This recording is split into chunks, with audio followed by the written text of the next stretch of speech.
the last topic that we are revising. It's called audit clearance. Audit clearance and reporting.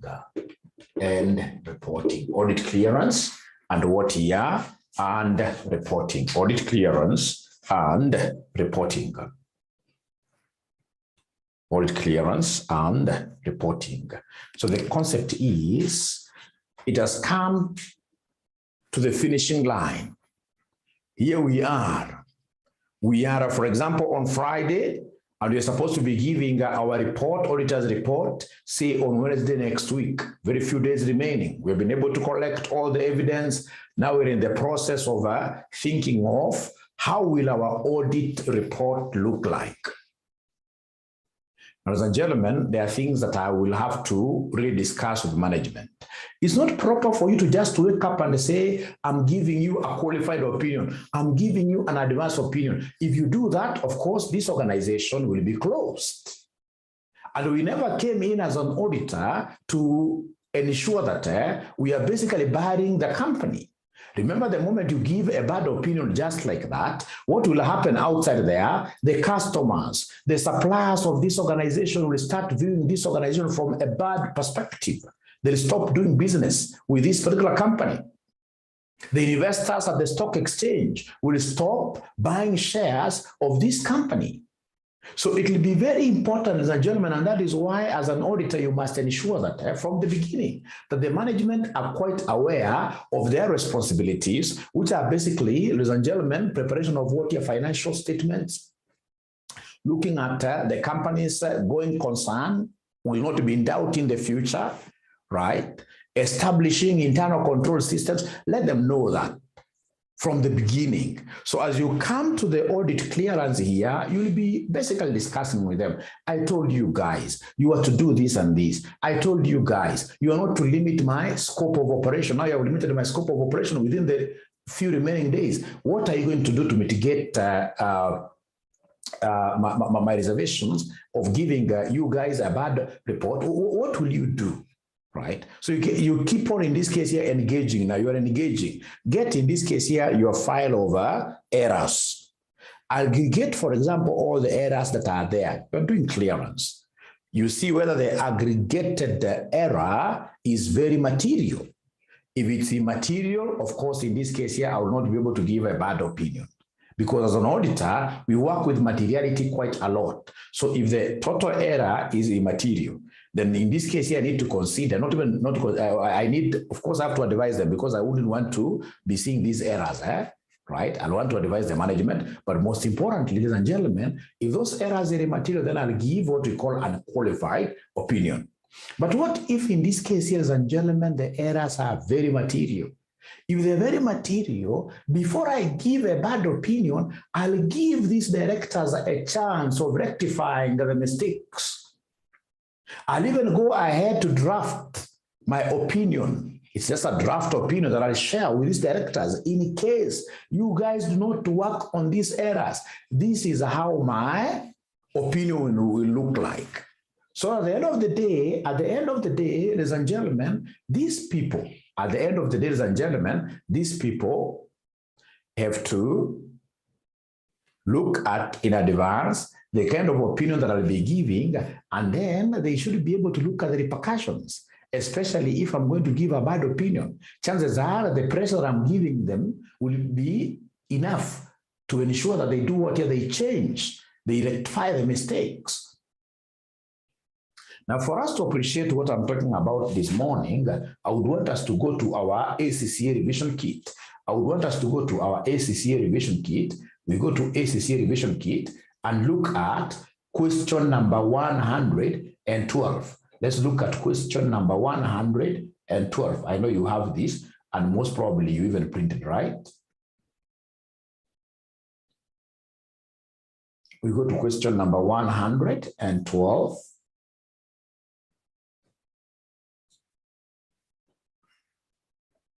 We go to question number 112.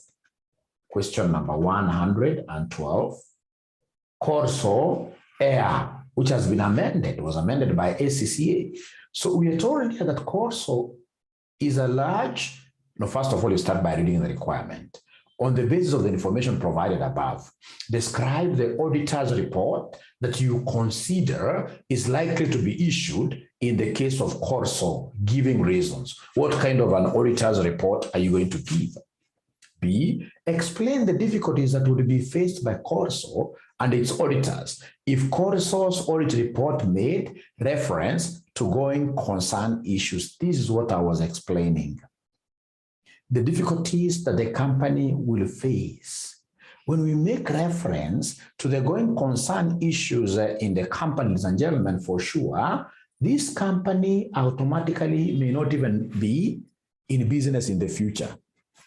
I'll not be able to give this company a chance of working on their going concern issues. If I just go on my report, auditor's report, and then I say, for example, 𝗕𝗓𝗢 has a problem to do with what you're going concern. If it's suppliers who have been giving this company credit, these guys will stop forthwith and start demanding cash up front. Some customers who are quite careful with their reputation may not want to be associated with you. Even creditors, the guys who owe you quite a lot of money, these guys here will be salivating at you are going down. They'll be holding back, paying you, praying that you collapse sooner than later. Right? So, ladies and gentlemen, this is quite important for us to appreciate. Here we are. So I'm trying to look at the questions here and thinking loud. Like now, part B, explain the difficulties that would be faced by 𝗕𝗓𝗢 and its auditors if 𝗕𝗓𝗢's audit report made reference to going concern. So before I make reference to going concern, hey, I'll have to talk to these directors. Tell these directors, if I make this in my report is going to be read by thousands and thousands of people outside here. There will be consequences. The moment we make this, and perhaps it happens that your company is quite sensitive like banks, when we make a reference on going concern challenges in our company, we expect the following day a stampede of customers running to the bank's branches all over the country wanting to withdraw their deposits. It's that crazy, and then you run out of money, you close. So it's important for us to discuss really these consequences, because our idea as auditors is to ensure that these companies are able to make corrections so that we give a good report to the public. We are here to ensure, ladies and gentlemen, that the company's internal control systems are strengthened. We are not here to kill organizations. And of course, also we have to be quite factual. You have to be factual. But at the end of the day, before you start going outside there with your facts, try to sweep the house. Try to sweep the house inside here.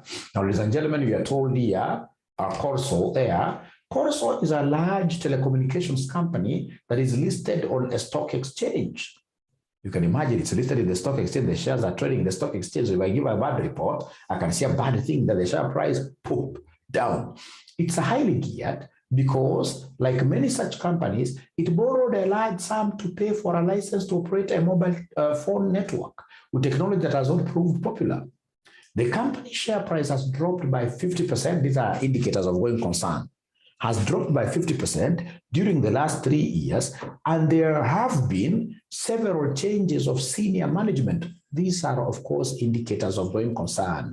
Management, high labor turnover of management is a sad situation during the period. There has been considerable speculation in the press over the last 6 months about whether the company can survive without being taken over by a rival. There have been 3 approaches made to the company by other companies regarding a possible takeover, but all have failed, mainly because the bidders pulled out of the deal as a result of the drop in the share prices generally. The company has net assets. Good thing. It has net assets. It has net assets. It has not gotten into a negative net assets position, meaning that the liabilities are not more than the assets. When the liabilities are more than the assets, then that is cause for worry. So you're told here that the company has net assets, but has found it necessary to severely curtail its capital investment program. Some commentators consider these to be fundamental to the future growth of the business. Others consider that the existing business is fundamentally sound. You can see that there are grounds. There are grounds. There are people who consider these organizations, ladies and gentlemen, here to be fundamentally sound. It has also been necessary for the company to restructure its finances. You can see this company, the directors are not lying down. The directors are doing something. They want to restructure their financial capital structure, right? Right. Detailed disclosures of all these matters have always been made in the financial statements. They've always been made in the financial statements. No reference has been made to the going concern status of the company in previous auditor's report on financial statements, and the deterioration in circumstances in the current year is no worse than it has been in previous years. Right? So, ladies and gentlemen, going concern issues were not raised in last year's audit report. And we are told that this year is no worse than the previous years. So then why should I, as an auditor, really go ahead to make mention, to give a bad opinion over this organization regarding going concern? And yet you can see that they are really trying, right? They're trying. The only thing that I need to do is to check this particular hustling, this particular efforts that are trying to put down to ensure that the company comes up. Are they sustainable, right? Are they going to bear fruits in future, right? Should I be able to convince myself that, hey, these guys are working good enough, they're putting in efforts here to ensure that things in future will awaken, then I'll not give a bad report. I won't give a bad report.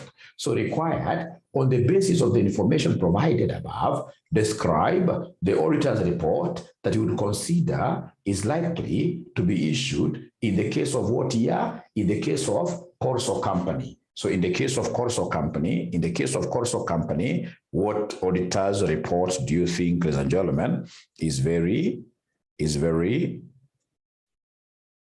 suitable here?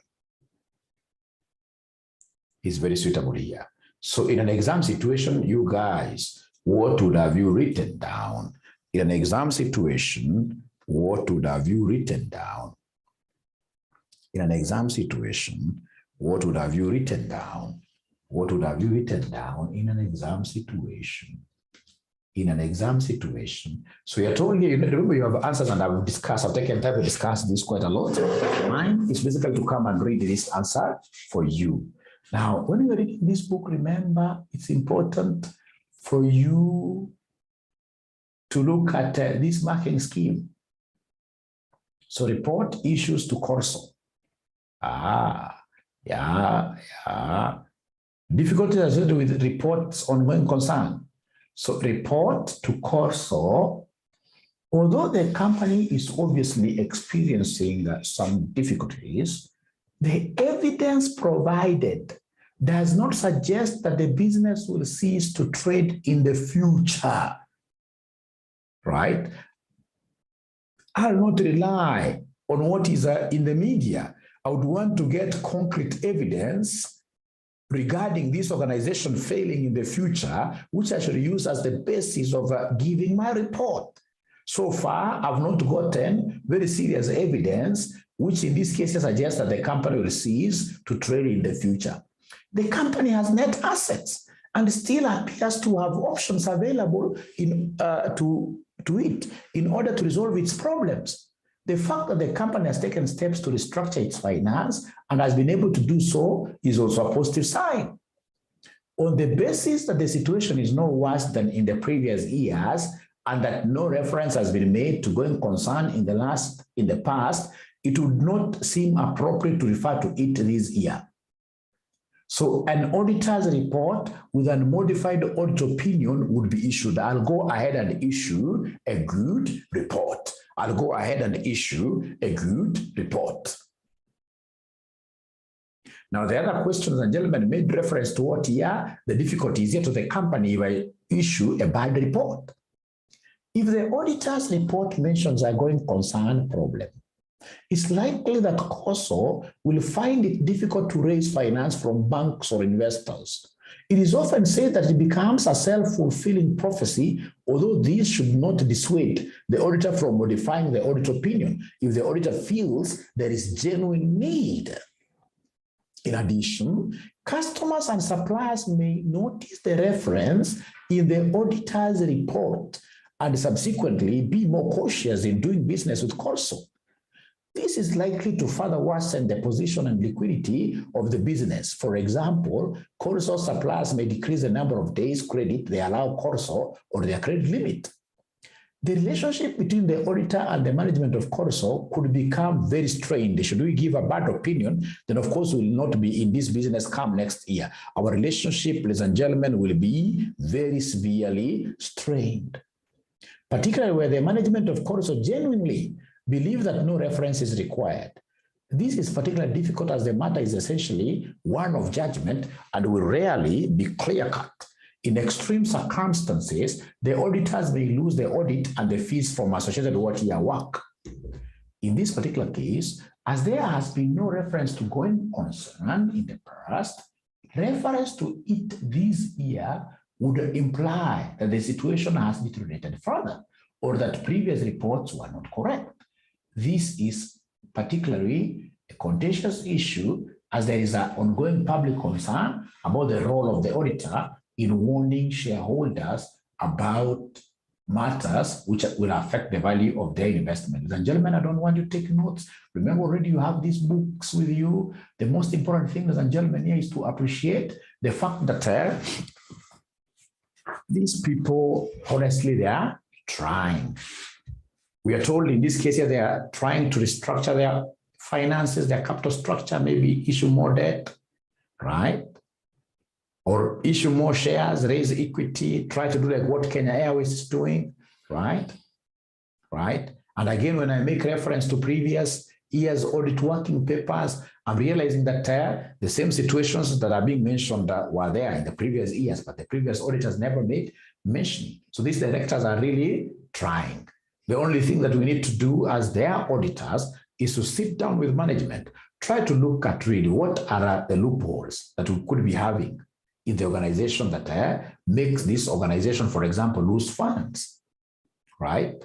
When you tell me that, for example, you're restructuring your finances, could you kindly give me, this is evidential, could you give me, in this case here, a concrete evidence that there is a bank that you have an agreement with them, which will be able to give you some facilities in the future, right?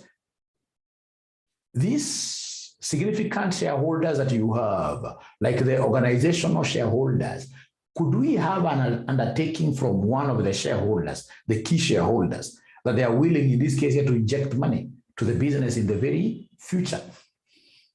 The moment we are able to get such kind of an undertaking, ladies and gentlemen, from banks, from key shareholders, etc., then there is no need for us to go ahead and put the last nail on the coffin. Remember, we as auditors are not supposed to be morticians. After all, the moment we go and give bad reports like that, then in the future, we shall not be in business. We are basically, in this case here, killing the goose, in this case here, that lays what here? The eggs, right? We're not saying that, again, we need to really have the kids' gloves when you're fighting against these companies. No, but we're trying to really streamline. We're clearing our audit with them. The last final phase, we're trying to streamline things to ensure that things will be okay in the future. Great. Now, from there, ladies and gentlemen, we go straight away to the second question here. The second question is question number 113. Question number 113. So question number 113, of course, you guys have this book. So question number 113, we are dealing with the last topic, revising the last topic. This is quite a short one, but very popular in your exams. Going concern and auditor's report. So A, describe external auditor's responsibilities and the work that the auditor must perform in relation to going concern status of the company. This is something that I've repeated severally, which I would want to hear from you, great students of mine. Could you kindly give me the responsibilities of the external auditor as pertains going concern? As pertains going concern, could you kindly help me do that? Right? You know, there are two questions in one. You need to describe the external auditor's responsibilities and the work that the auditor must perform in relation to the going concern status of the company. I'm giving you exactly 3 minutes, and I would want to see students really writing something there.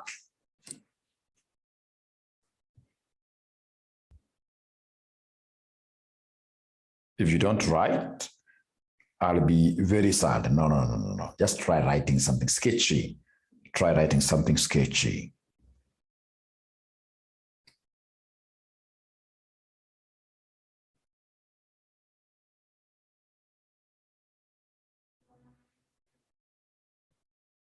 You know, there is the management responsibilities of a going concern, and there is the auditor's responsibility on going concern.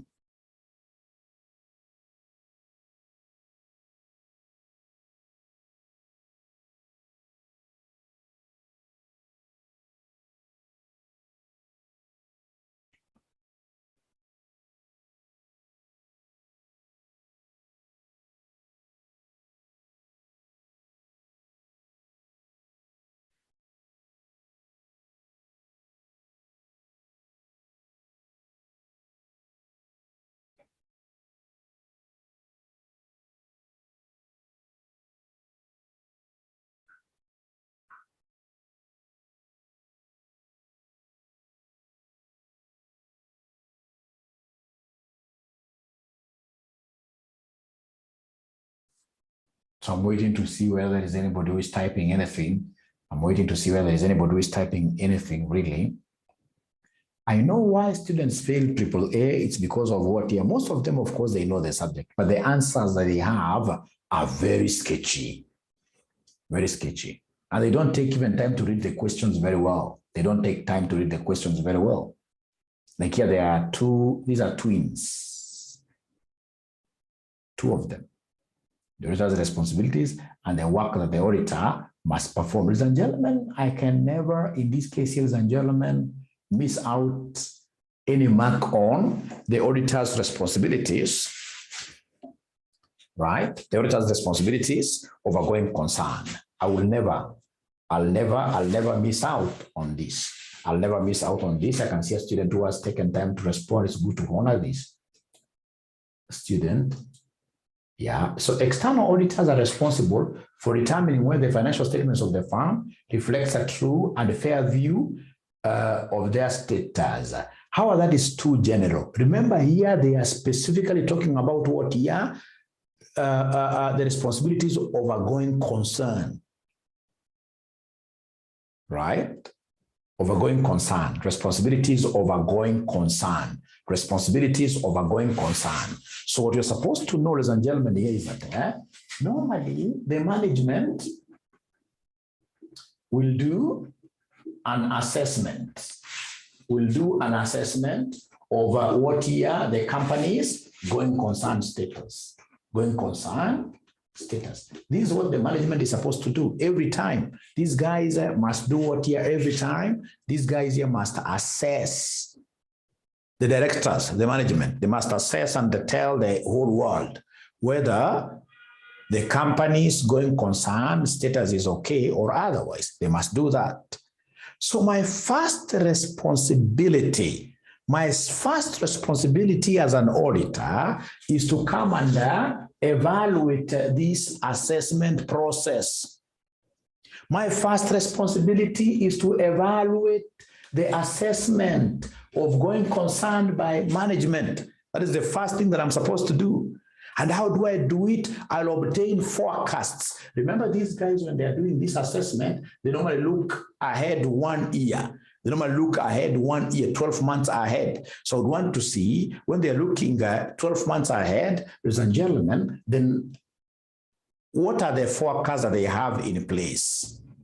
Those forecasts, of course, they must be having assumptions like their revenues will grow by 5%. 5%. So if they tell me that their revenues will be growing by 5% or whatever percentage, I have to check their adequacy. I must, in this case here, get proper evidence whether the 5% is achievable, right? So I must talk to a few people here. I must talk, for example, to the sales/marketing director, etc. Now, from there, ladies and gentlemen, I'll also myself, it's not my work, but myself, I'll also be looking at the events, which in this case here could cast doubt on the going concern status of the company. Are there events, material events, that may cast? So I'll be looking at the newspapers to see whether people are talking about RCM outside there, right? When I'm outside there, at times I could be floating a few, but I will be quite keen to see whether there are events here. So what is the media saying about this? So these events, ladies and gentlemen, for example, are there customers, our customers, who owe us quite a lot of money, who have been declared bankrupt, or who are going through, in this case here, difficult situations, right? So events like COVID, right? So I'll be looking at some of these things.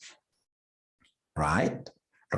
And then, of course, ladies and gentlemen, I'll be looking at what here, the concept of I must gather a lot of what here, evidence. And when I'm gathering evidence, I'll be doing a lot of what here, discussions. I'll be doing a lot of discussions with management and discussions with, for example, banks through this bank circularization, etc. I like what 𝗕𝗟𝗓𝗜𝗓𝗓 is saying there. So, ladies and gentlemen, I want us to go through this very fast. All right.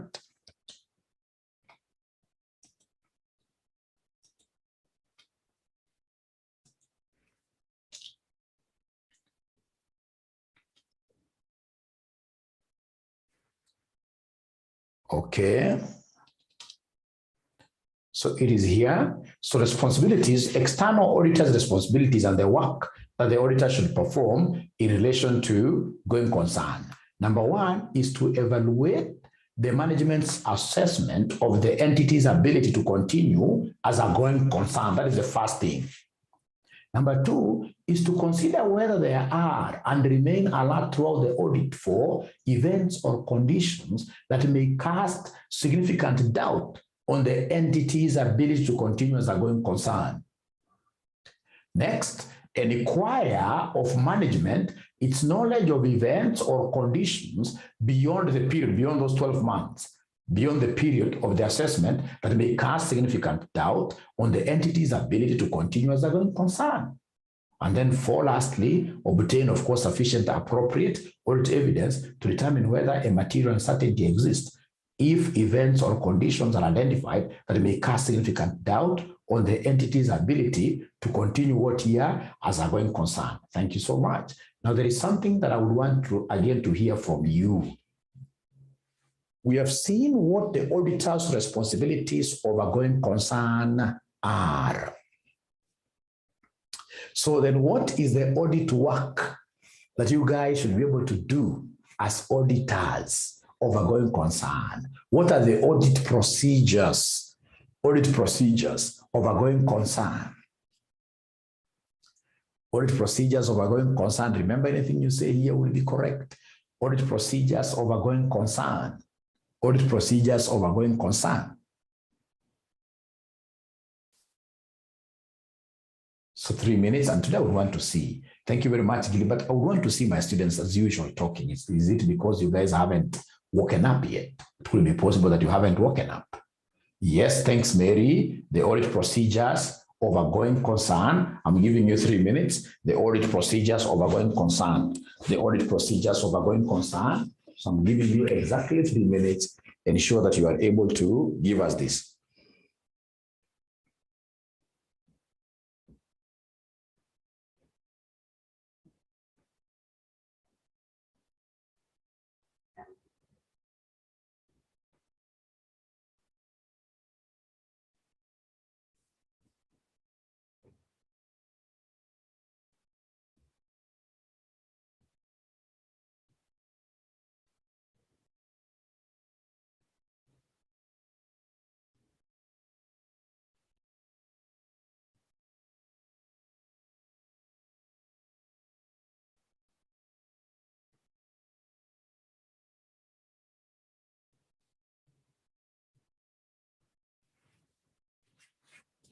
Okay, so in the interest of time, because we only have 1 hour, we only have 1 hour. So whenever they talk of audit work, whenever they talk of audit procedures, ladies and gentlemen, as somebody is telling us there, always think about what here? The RAEOU. RAEOU. RAEOU. Audit procedures, audit work, substantive tests, right? So we have this is analytical procedures. We have inquiries and the third-party confirmations.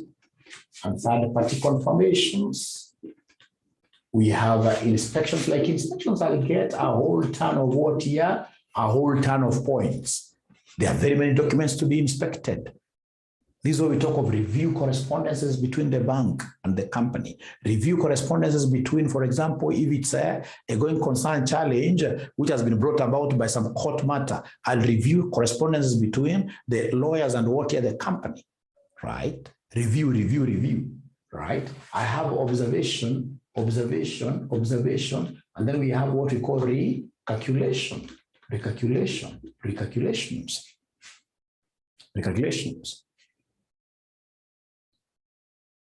So, ladies and gentlemen, under analytical procedures, what will I do as an auditor? It is to calculate ratios, appropriate ratios, like the liquidity ratios, and do comparisons of these ratios, right? I'm analyzing, I'm computing ratios. I would want to see the trends, right? Very, very important. So here I'll mention so many things, right? I'm doing comparisons. For example, if it's a loan, like you're told that this is highly geared, I'll calculate gearing ratios. If they are given, mine is simply to analyze. Look at gearing ratios for last year, gearing ratios for this year, etc. Right? And the inquiries and third-party confirmations here, I'll do so many things. The first inquiries that I'll throw around are to the management. I mean, I would want the management to explain themselves to me, how they reached the conclusion that the company is a going concern. So as they talk to me one-on-one, I'll tell them, hey, you guys know, give me a management representation, give me a letter of representations regarding going concern. Third party, of course, inquiries, like here I would want to talk to regarding going concern. I would want to talk to the banks. I would want to circulate, to get circulars from banks. So of course I would want to see whether the bank balance in the financial statements is correct, number one. Number two, I would also want to view any bank correspondences, right? Or even ask banks whether these guys are servicing their loans very well. Because that, of course, will have an impact regarding what here, regarding the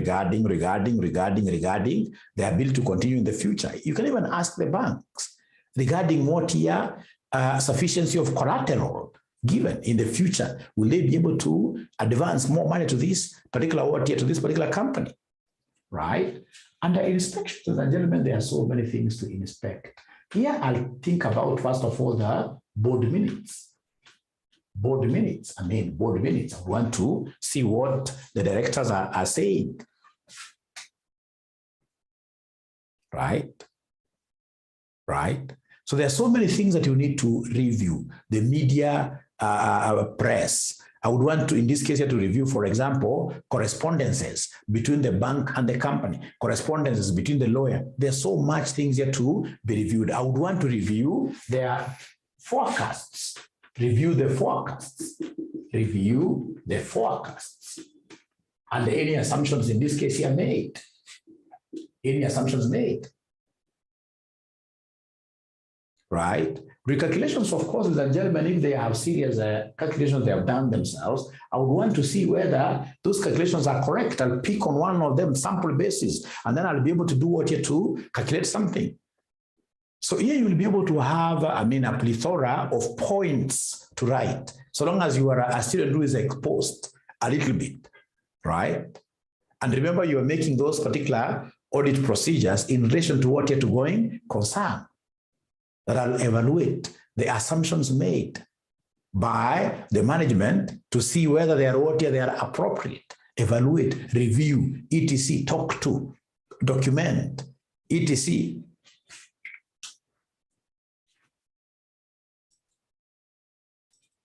So when you look at this, the audit work, we are told as part of the overall risk assessment, the auditor must consider whether there are any events or conditions and related business risks which may cast significant doubt on the company's ability.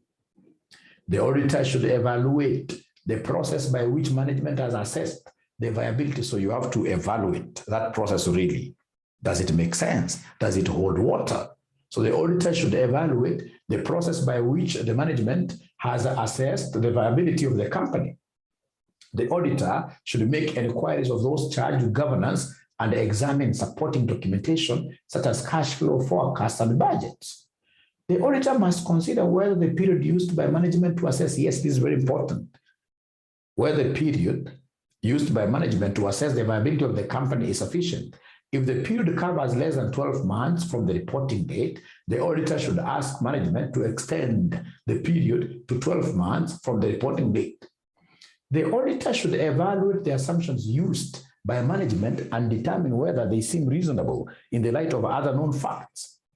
Whether events or conditions have been identified which may cast significant doubt on the entity's ability to continue as a going concern, the auditor must review the management plans for future actions and gather sufficient appropriate audit evidence to confirm whether a material uncertainty exists. This will include analyzing and discussing the cash flow and interim financial statements. Yes, it is very important. Reviewing the terms of loans, debentures and loan agreements. Reading minutes of the meeting of shareholders and directors for reference to financing difficulties. Inquiring of the company lawyers regarding litigation and claims. Assessing the possibility of raising additional funds. Reviewing events after the period end. The auditor must seek written representations from management regarding its plans for future for future action. So I don't know whether, ladies and gentlemen, we are together up to now. Are we together really? Are we together, ladies and gentlemen? Are we together?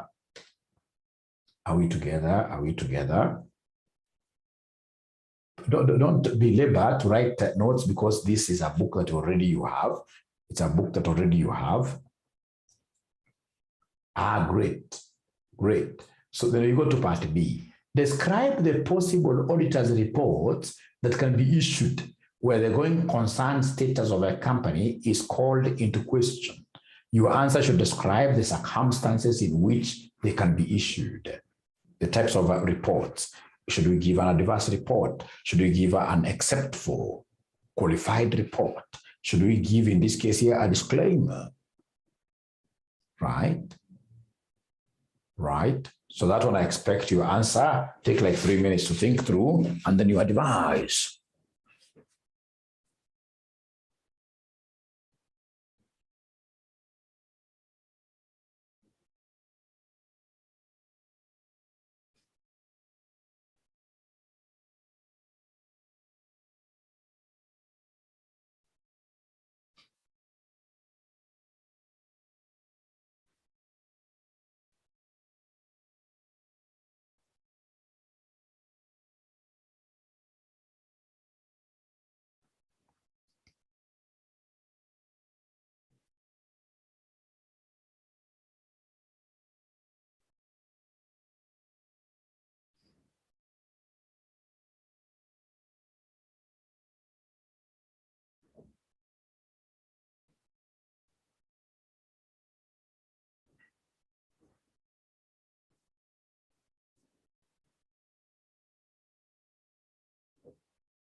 So remember that this basically is a what if.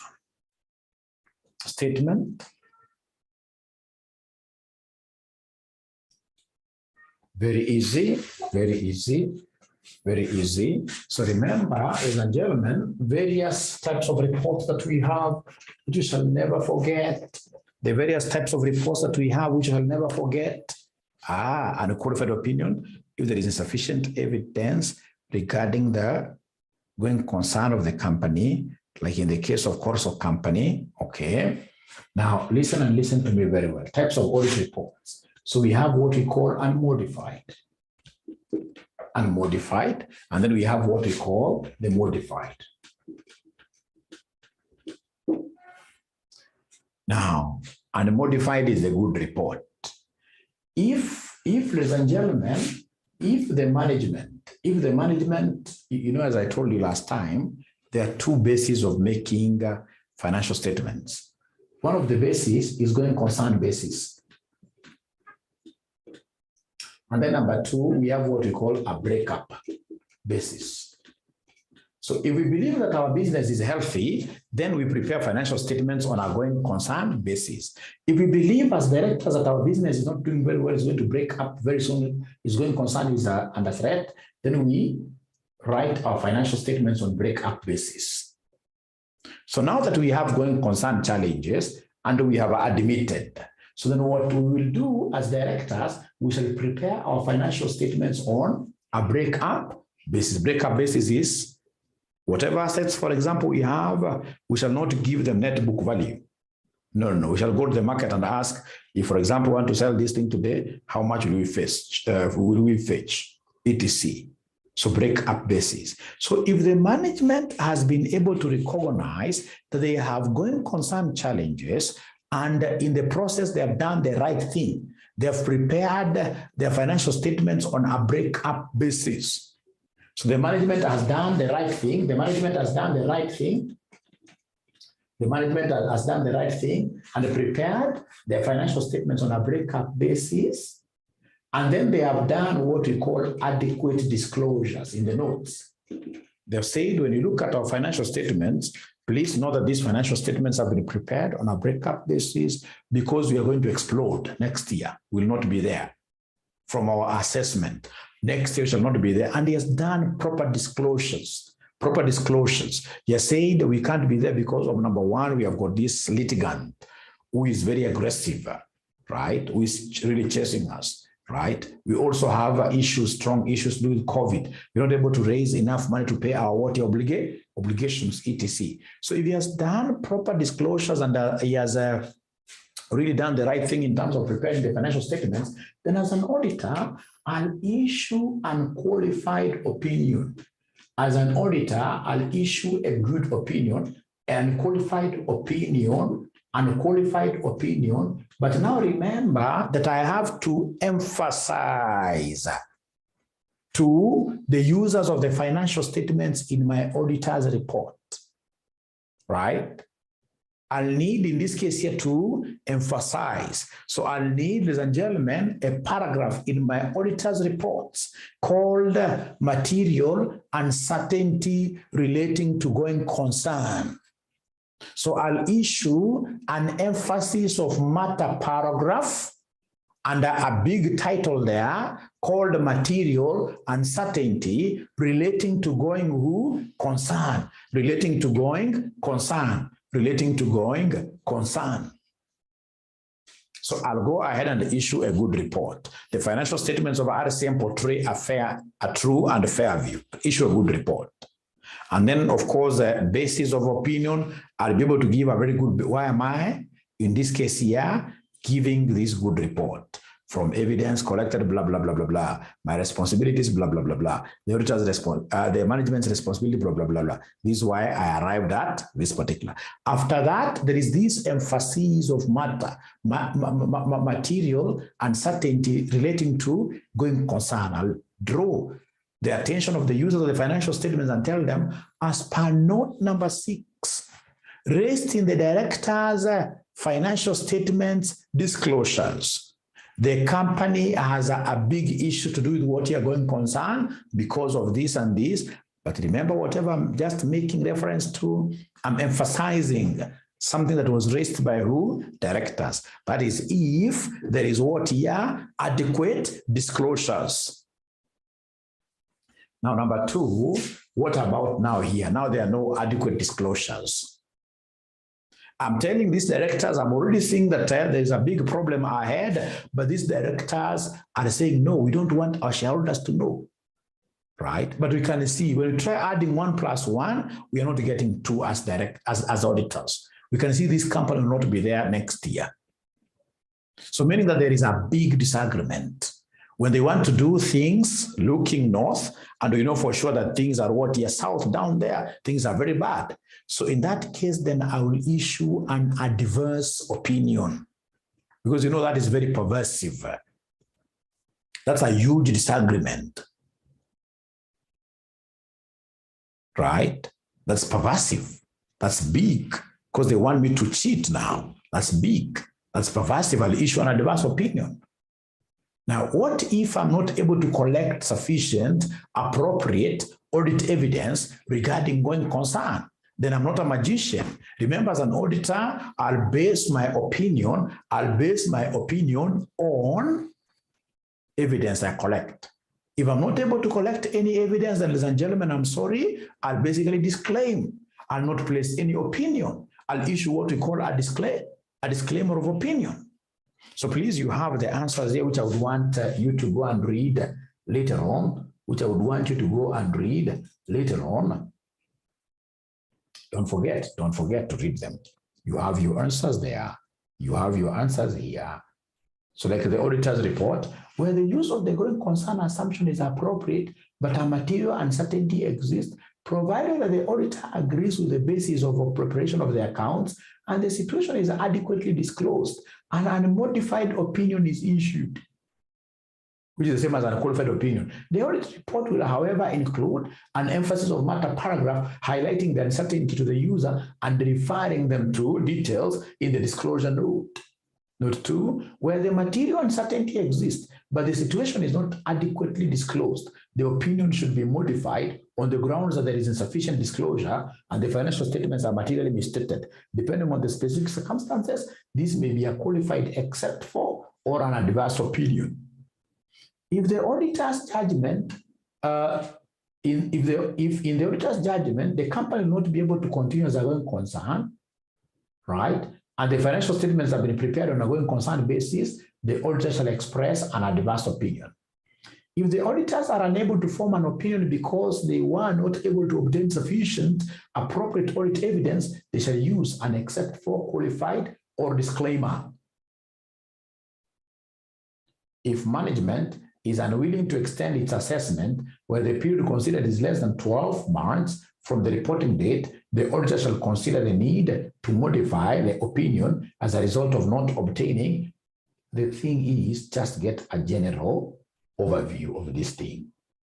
Get a general overview of this thing and you will be okay. So if you don't mind, we shall meet tomorrow at the same time, 5 a.m. Keep time. Good day. Bye-bye.